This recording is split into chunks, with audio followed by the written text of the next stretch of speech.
Since 2019, I've coached over 600 men on how to lose weight and actually keep it off sustainably. And one of the things that has come to my attention is that basically nobody knows how to actually use a food scale properly when it comes to losing weight. And in most cases, they don't even own one.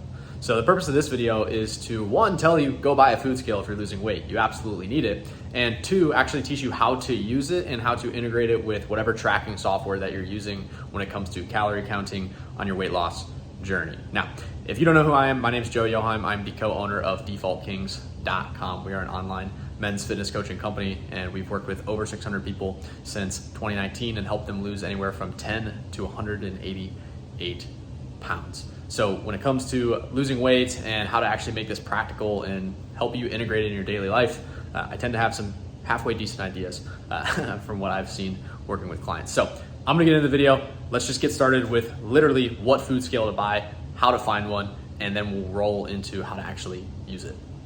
So first things first, which scale to actually use? Gabe and I have at our house the E-Tech City scale. We got this on Amazon. It's like 15 bucks. And I highly recommend using a digital scale because you can get super specific with the measurements. You can change the units very easily. You can go to grams, milliliters, ounces, and then pound per ounce, I believe that is, and then fluid ounces. So the main two to focus on, in my opinion, are ounces and grams.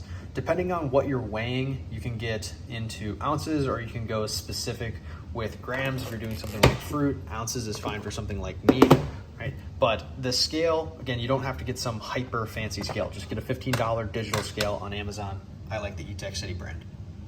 The first thing I'm going to show you how to measure using the food scale is meat. And the reason I'm doing meat first is because if you're losing weight, I highly encourage that you be on a high protein diet, which usually means you're eating a lot of meat. Now, I won't get into the specifics of why you should be on a high protein diet. I have plenty of other videos on my channel that break that down for you.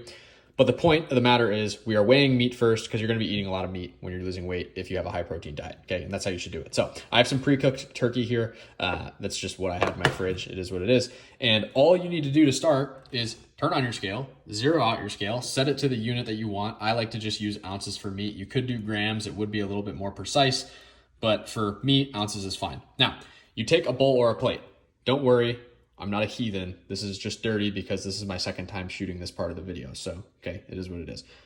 Don't worry, I don't live in a mess like that. Now, once I put it on there, you need to zero that out because you're not tracking the calories of the bowl, okay? You're tracking the calories of the meat. So, all you do now is you take your meat, and in this instance, I am reheating it. I'll explain the difference in a second. But all I'm gonna do is I'm just gonna fill this up. Hopefully I don't make a mess. I'm making a little bit of a mess until I get the ounces I want in there. And for this video, we're gonna go with 4. So let me get 4 ounces in here. Perfect. All right, we went a little bit over. Now, if I was actually tracking this, I would say make sure that's actually 4.00. 4.15, if you're targeting 4, you went over. And this is how people overconsume calories. So I'm not gonna do it in this video. I'm not gonna sit here and take the meat out. But if you're doing this in real life, make sure it's actually 4.00. Okay. Now, once you have that, all you need to do is you go into your tracking software, whatever you're using, whether it be MyFitnessPal, Chronogram, or if you're one of our clients watching this video, Trainerize, right? And you go in there and you literally just search turkey, the brand that it is, and then you track 4 ounces of turkey. That's it. Now, one caveat with meat, specifically in this situation, is this is already cooked. So I need to make sure when I track this in my app that I actually specify that it's cooked turkey. Sorry, my coffee machine's going off. But I need to actually specify that it's cooked turkey, okay? I can't go in and put uncooked turkey. I need to put cooked turkey because it's different. 4 ounces of cooked turkey is probably gonna be more calorically dense than 4 ounces of uncooked turkey because 4 ounces of uncooked turkey had fat in it and water in it from the packaging that cooked off, right? That cooked off once I made it. So this is a big part of the reason why I actually encourage you guys to weigh your meat before you cook it, just so you get all of the calories in there and it's a little bit more accurate, right? Because the worst case scenario that's gonna happen when you weigh something that's raw or uncooked is you overestimate the calories. but you're losing weight, so it's fine. I'd rather you overestimate your caloric intake than underestimate it and actually be over on calories and either A, maintain weight, or B, not lose weight, or C, lose weight but not as fast as you want. So I do highly recommend that you actually weigh your meats uncooked. That would probably be the best way to do it, in my opinion. Okay, so that's how you use your food scale to weigh meats, and then also how you actually go and plug it in to your tracking software.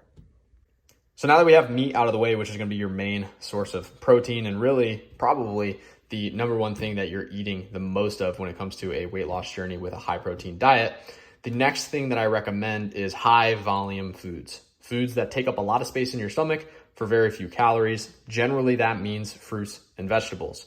Now, it just so happens that the fruits that I have on hand, I guess this is technically considered a fruit, right? Dates are considered a fruit. These happen to be very low volume and very calorically dense for fruit. So, bad example, but it's what I had on hand, so it's all right. We're just going to deal with it. The nice thing is I have this in a package, unlike I had the turkey, so we can actually do a little bit of work on nutrition labels and how to use those effectively. So that's going to be very helpful. Now, when it comes to fruit and vegetables and basically anything that's not meat, I do like to track with grams because it's just more specific and precise. So I'm going to switch this, grams, zero it out, and then same deal. Okay, I put the bowl on here. Zero this puppy out, and then I literally just grab the dates. So let's say I wanted 3 dates. Okay, bink, boom, boom. I now have 3 dates in here. It's 52 grams. 52 grams of dates. Mistake a lot of people make with fruit is they go into their tracking software and they would track this as 3 dates. That's it. That's so broad because this date has less calories in it than this massive date does, certainly. So if you track just 3 dates, it's not that accurate. That's why you need to weigh it. So put it on grams, weigh it, and then what you would do to be as precise as possible, you have the grams of dates, you would double check the brand. So Sun Date, Organic Medjool Dates. This is what I would type into MyFitnessPal or my tracking software. This brand, Organic Medjool Dates. And when it pops up in your tracking software, make sure the nutrition facts match what's on the label. Okay, because according to this, 2 to 3 dates, around 40 grams is going to be 110 calories. So it says 2 to 3 because dates vary by size, right? But the number that we really want here, let me zoom it in for you. The number that we really want is that 40 grams. 52 grams here, 40 grams on the serving size. That means this is more than 110 calories because we have more than 40 grams. So we're over the serving size. So whatever you put in your tracking app, according to this, you better be sure that because you're actually having 52 grams of dates, that the calorie total it produces for you in the software is over 110 calories, or else it is inaccurate. Okay, so that's how you would actually track it to a T and get the most accurate data you can when it comes to tracking something like fruit or vegetables. So that is how to use a food scale properly when you are losing weight and tracking your calories. Now, one thing I want to leave you with is a little piece of information that I think is going to be super, super helpful for you because way too many people mess this up. How a lot of people approach calorie tracking is they think they just need to track it and they're fine. So they'll use all the methodology I just showed you and just say, hey, you know what, for dinner, I'm gonna have 4 ounces of meat and I'm gonna have my 110 grams of dates and that's gonna be my dinner. And then once they're done eating, they put it in the app, they track it. And they're like, I tracked my food, I did good. And that's fine. I'd rather you do that than do nothing.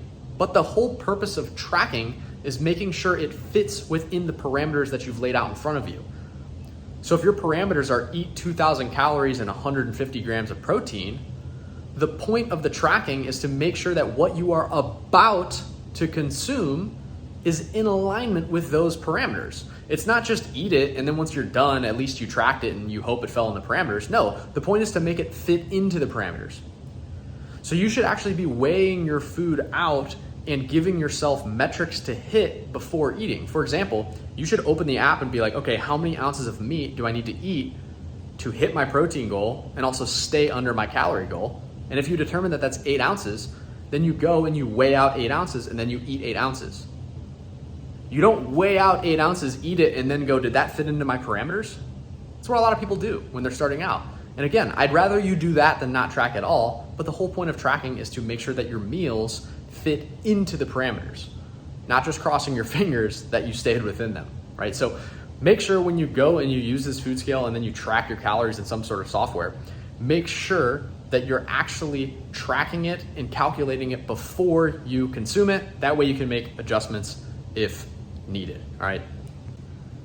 That's it for the video. If you have any questions, go ahead and put them in the comment section below and I'll answer them to the best of my abilities or make a video on them if needed. And one thing that I will leave you with is obviously there is a ton of nuance when it comes to weight loss and making sure that you actually get it off and keep it off permanently, which is why I run a coaching program. Okay, it's called Default Kings.